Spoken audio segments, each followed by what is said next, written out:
of Dragons in the Bag.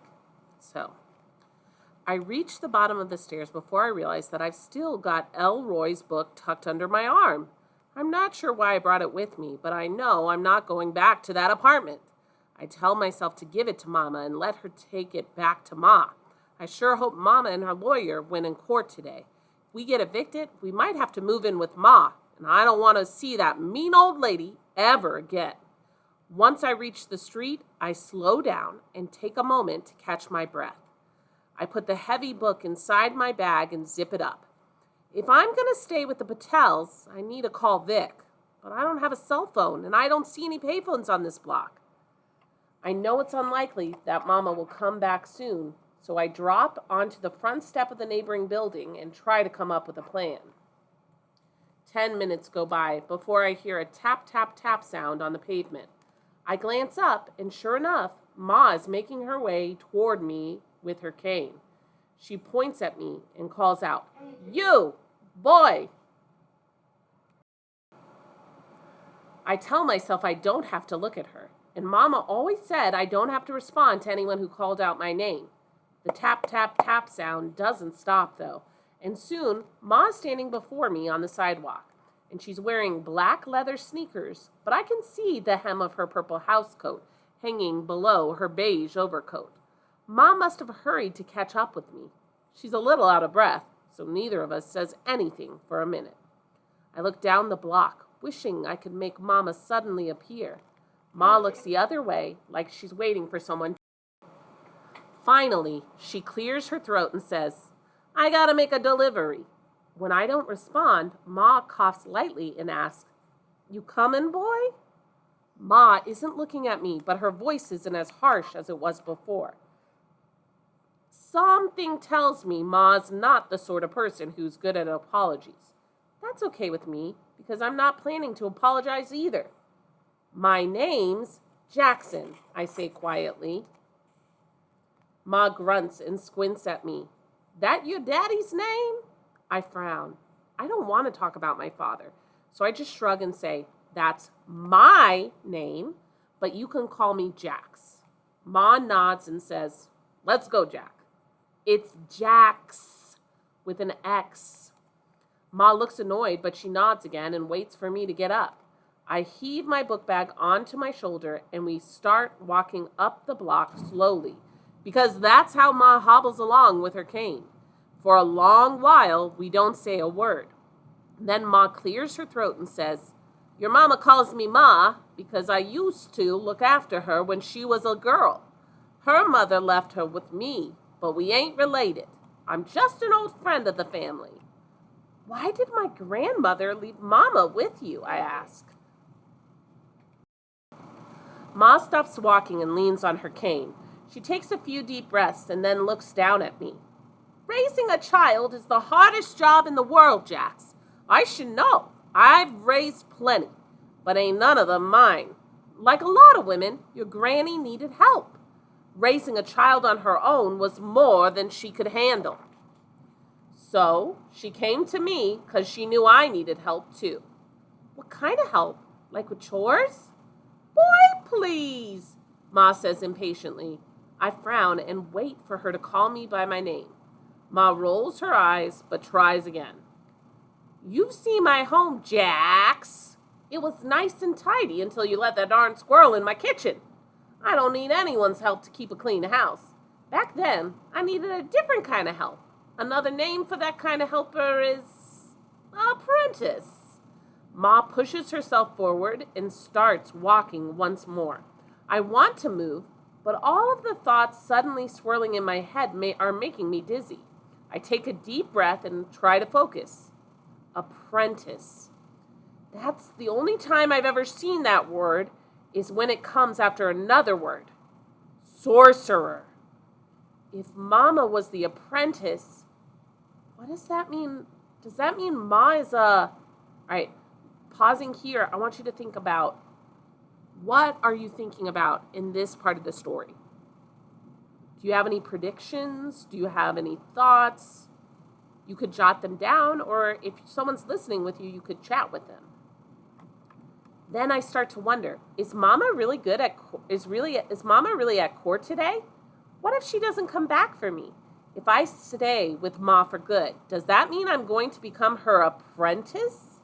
A fly nearly zooms into my open mouth, so I close it and hurry to catch up with Ma. She's squinting, even though the sky is full of gloomy clouds. It was sunny just a moment ago, but I don't have time to think about the weather right now. I need to know the truth. So, Mama was your apprentice? Ma shakes her snowy head and says, she could have been. Had a lot of potential, your mama. Alicia was a very bright girl and curious like you, but she wanted an ordinary life. Ma clears her throat before spitting a wad of phlegm into the street. So that's what she got. I think about that for a minute. Is getting evicted ordinary? Sure doesn't seem normal to me. I get the feeling Ma wishes Mama had made different decisions in her life.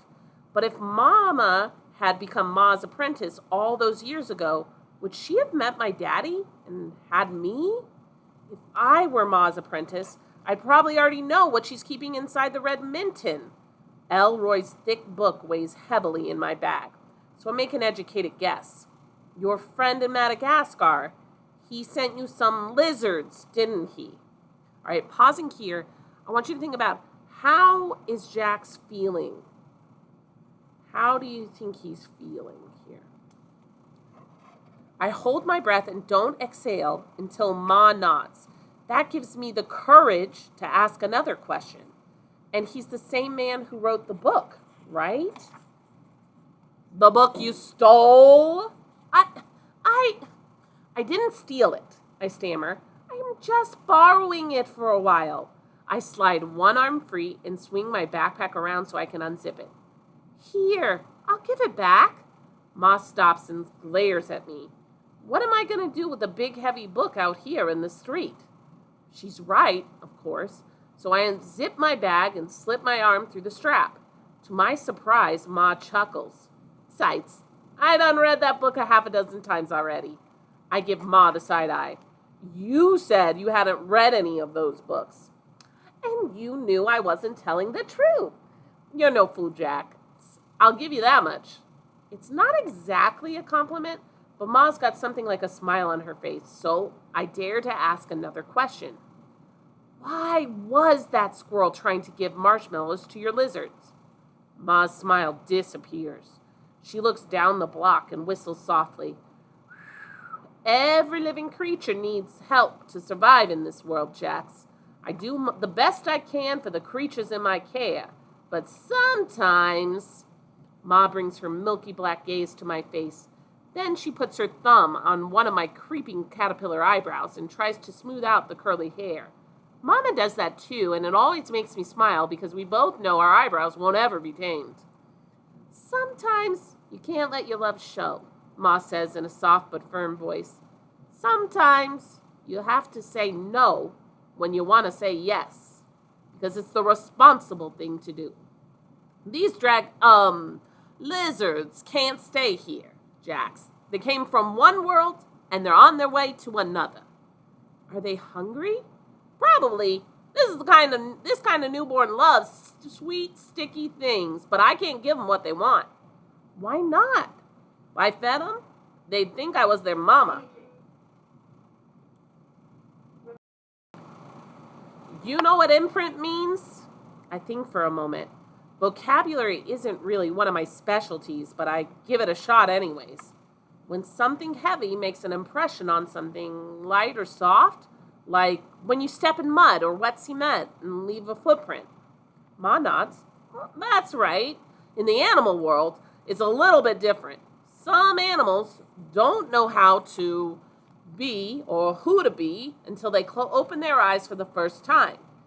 These little critters need to be kept in the dark until they're with their own kind. I couldn't let them see me or you. Why can't they stay here? You could buy a terrarium from the pet store and another lizard who can show them how to do lizard stuff. I could help you look after them. Ma looks up and down the block and sadly shakes her head. Brooklyn ain't what it used to be. Sometimes I look around and hardly recognize the place. Artisanal this and organic that. I used to know the name of everyone in my building, and they knew mine. Now I don't even know half the folks on my floor. They move in and act like strangers, not neighbors. Ma sighs and starts walking again. That's the way of the world, I guess. Out with the old and in with the new. Sure is a shame, though. Brooklyn's lost all its magic. All kinds of creatures used to call this place home, but not anymore. I think about the notices our landlord keeps putting out in front of our door. Everybody should have a home, I say, and get to stay there as long as they want. In an ideal world, that would be true, Ma says, but that's not the world we live in, Jax. I feel my eyes filling up with tears, so I come up with another question. Where are you taking the lizards? Prospect Park Zoo? All right, pausing here. How is Jax feeling here? Think about that. Ma shakes her head. These lizards are, special. They need a whole lot of space so they can spread their, they need room to grow. Elroy sent them to me because he knew I wouldn't put them in a cage. So he is your friend, Ma grunts. Elroy is a quack, calls himself a scientist, but most of the time he just makes stuff up and hopes folks won't know the difference. But you know. She nods and says with a hint of pride, It's my job to know what's fact and what's fiction.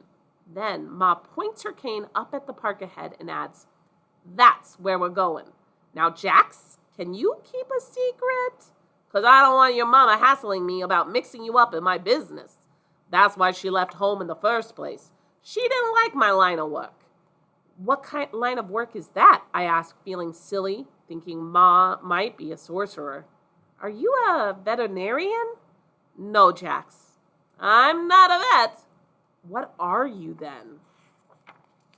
Ma looks both ways before pushing me into the empty street with her cane. I wait to see if she'll answer my question, but she doesn't respond until we reach the other side of the street. Then she turns and just stares at me for what feels like a really long time. Your mama really didn't tell you nothing about me? Ma asks finally. No, ma'am, I say truthfully. Ma grunts. You got nice manners, I'll give you that.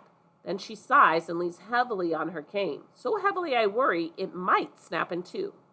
What you need to know, Jax, is I'm a witch. She says it simply, like it's no big deal. Then Ma pushes herself off the cane and hobbles over to the park. And this is where we're going to stop for our next part in Dragons in the Bag. Some of the kids in class noticed that the bag here is the same bag from here. So you see Ma's bag here. It looks the same.